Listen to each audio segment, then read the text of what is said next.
you are coming into this sequel, and the first film is like I said earlier, it's so visually rich. This is such a memorable looking film visually. Can you talk about coming into that in the second movie, and what was your vision for expanding on that? Because I feel like somehow the world really did get bigger in this film. Yeah, and it's also always like a fine line also in regards to, what to keep from this beloved universe, because you do want to keep a lot of that also, and what's important to the fans. And at the same time, for me as a filmmaker, it's important to make something original and take, Maleficent to the next level and kind of like make Maleficent 2.0. But I do think that a lot of I feel a huge part of the success of the first film was that it had such a strong emotional core. And I think that was the most important thing for me, to continue telling that story, the story about Maleficent and Aurora. And that's definitely also something that I can relate to as a parent myself. And Ed, I was thinking that you've been in some really visually amazing films, but can you talk about joining this crew and some of the physical demands and how you got into character? Because you make a huge impression by the time you put on war paint. I was like, yes. Did I make it weird? I hope I made it a little weird. Thank you. There were so many layers to the preparation for this. Obviously, before I met anybody from the cast and the crew, I create the character in isolation, analyzing the script and doing the kind of intellectual side of it. That's one side of things. Then once I came in and we started to go through the process of prosthetics, the first makeup test I did was 10.5 hours. We got it down to about 4.5 hours by the end, but, going through that every morning, that process of putting on the cheekbones, the ears, the skin, and, the claws, finishing with the contact lenses. You've gone through a complete physical transformation, and you're so kind of physically informed by that process, and then you come out and you're standing opposite these incredible actors, such as these guys. So it's like, there's so much process to get to the point where we're all just standing on set having a great old time. Can you talk about working with Angelina again, and especially kind of in the same neighborhood of character as far as like a strong, nuanced female goes? Yeah, we had a great time making Salt all those years ago, and so it was really exciting to get a chance to do stuff. Obviously it's completely different, but you're right. It's these very dynamic, very interesting characters. They have a really interesting relationship in this film, and so and some of that is sort of unsaid as well, and just sort of felt in the sense of connection. And so all of that was really rich, and so it was great to do that. Yeah. Michelle, I wanted to ask you, Maleficent is a fairy tale, but yet it feels very modern, and it feels very of the moment. And I wonder if you can talk about coming into this story that features, 3 women who are very different in their power, and just I think the writing really stands out as to how different all these women are.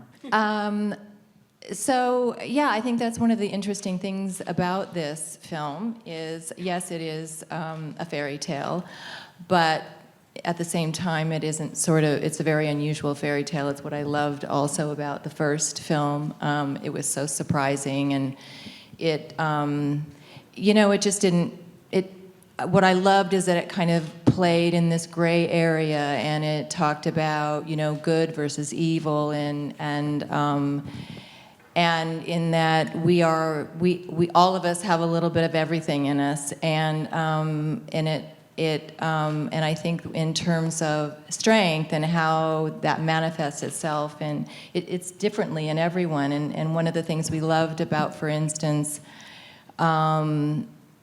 Aurora's character is that, in many ways, she is ultimately the strongest and the wisest of all of us. My character is really brilliant and diabolical, but I wouldn't consider her terribly wise. So I do think it's interesting the way, and I like the way it plays out. Elle, speaking of which, I was thinking about how in the first movie your character is blessed with happiness. And yet in this movie she runs into a lot of really dark situations. But do you feel that that personality trait that she has affects how you play the character and affects her experience? Yes, I mean, obviously, in the original fairy tale, she's, granted with these gifts when she's a baby. And I think Aurora, she symbolizes the good and the kindness in the world and the acceptance. And obviously that was really shown in the first film because she's much, much younger and much more innocent. And her kind of embodying this this really overwhelming love of life and want, and she lives in between both worlds. She's a human, but she is queen of the Moors and is grown up amongst the Moor folk, and so she lives harmoniously with both sides, so she doesn't understand why the world can't do that. But she's, in the second film, what's so great is that she's definitely a young woman now, and she's grown up. She is stronger. She has much more conviction in herself, and she's learning how to gain her independence. And I love the family theme in the movie because it's very realistic to real life of growing up and kind of separating from leaving the nest and also making your own choices in life. I mean, she's obviously is disapproving of Prince Phillip, but we know that love wins, and Aurora stands up to Maleficent, which was such a very, very strong moment in the film too. I think it might be shocking for fans to see that because Aurora is taking charge of her own life. So, but with kindness, which is the most powerful of all. We didn't want Aurora to then be a lot of films they put her in armor and have a sword and she's fighting and that makes her strong, and that's not Aurora's true nature, and that isn't necessarily true. I love that she symbolizes that for also young girls. I was that girl, and I was always soft and wanted to be a mom and wanted to get married and very feminine, and there's nothing wrong with that. And so we get to show the strength in accepting your femininity, and Aurora does it in a pink dress. Angelina, what does this movie say about family to you? Angelina, what does this movie say about family to you? This one's all about family. It's about family. It's also about it's about a few things to me. It is about family, and it's Aurora and Maleficent were first brought together and became a family. They weren't really expecting it. Maleficent was harmed in her life, and she'd lost herself and lost her ability to, I think, be soft or feel love, and the love of a child, which certainly happened for me in my life. Being a mother brought out something in me that completely transformed me. And I think, but we are different. We're different creatures in the film. And so there are metaphors in the film, and not to be heavy about it, but always I think a good film for young people has these messages. And I think there's a real question in the film. We get pulled apart. People tell us, because you're not the same, you're not family. Because you're not exactly like her, you're not her mother. And that certainly strikes a chord with me. And I think Maleficent questions whether she's good enough to be a mother and whether she is her mother. And so in the middle of this film, we go on different journeys, and she finds herself in this idea, well, I'm like this, I was born this way, so that must be my true nature. And I think, well, I guess I'm a creature, and I'm like this, so that must be my true nature. So we go through this period in the middle of the film where everybody's really focusing on their differences, how different we are, and we go to our own corners with our separate, backgrounds or ways of being, or who we are, how we're born, and then there's a real push to say this is not how it should be, and this is not how to live, and diversity makes us stronger, and there must be a better way forward, and we have to come together. And so we do that in the film with the humans and the creatures and the Morpho coming together. We do that as a family, and we come together and we fight against this separation, and we unite, and we say this is the world we choose to live in. And I think that that is a really important message. Prince Phillip in this movie is really torn between his family and then sort of his chosen family, his new family. How does your character deal with that enormous conflict in that really fabulous wig?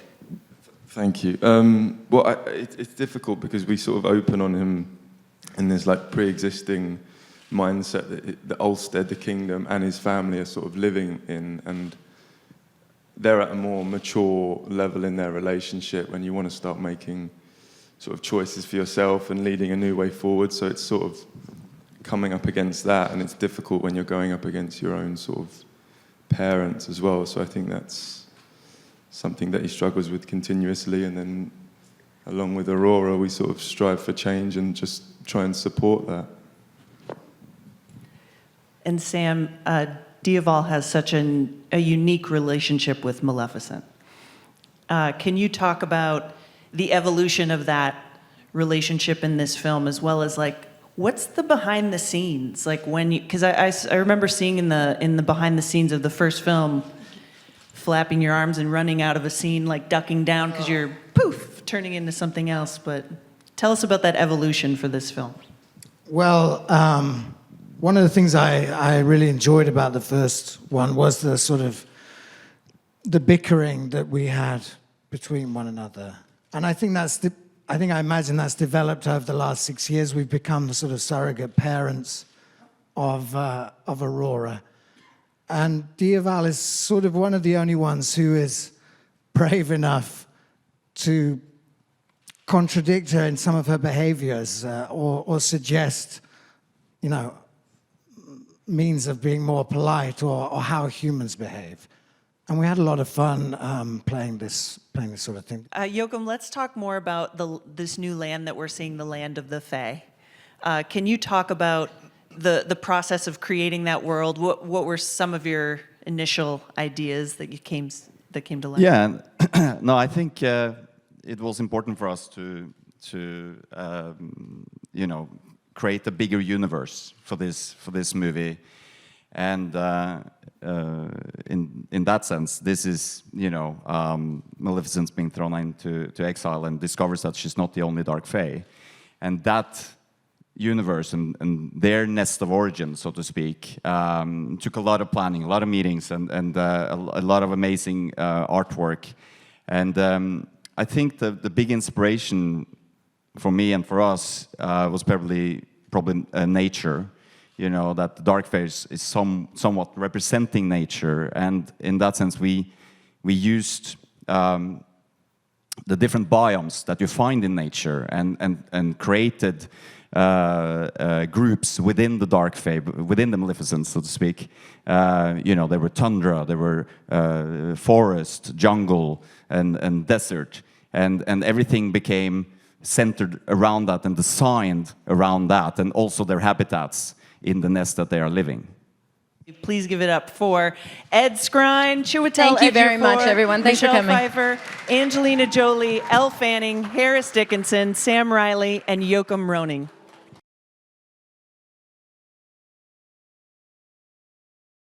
Ladies and gentlemen, you're watching Hey You Guys! Hey You Guys, huh? Hey You Guys. Is that from the Goonies? It is indeed, yes. Nice.